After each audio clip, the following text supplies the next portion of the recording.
The eastern border of the Democratic Republic of Congo is in turmoil. Reports of violence stretch 1,000 kilometres north to south.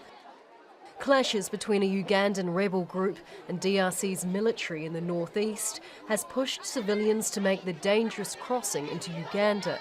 Some are attempting to row across Lake Albert, one of Africa's Great Lakes, in a 10-hour paddle.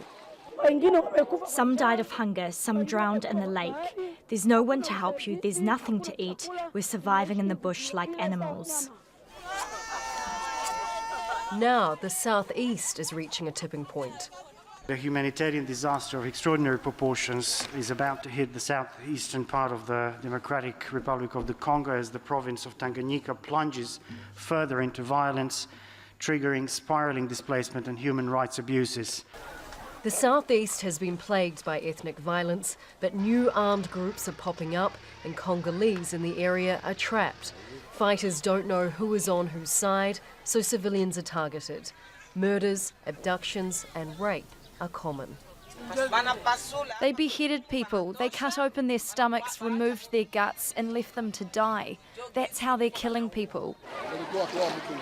In 2017, an estimated 120,000 people fled into neighbouring countries. This latest violence has displaced 5 times that in just 2 months.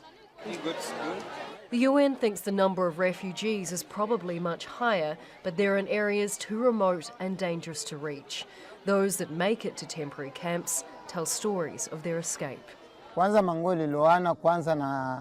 had to take all my clothes off and jump into the river. I was completely soaked, but I didn't have a choice. I was running for my life. The head of the Norwegian Refugee Council says aid agencies are overwhelmed and underfunded. The situation is worse now because more armed groups are doing more attacks than ever before. Just outside of town here in Beni, there were several massacres in recent days, and therefore more people have fled into town. Violence began to increase in eastern DRC when President Joseph Kabila refused to step down at the end of his mandate in 2016. Now it's reached a new level. Charlotte Ballas, Al Jazeera.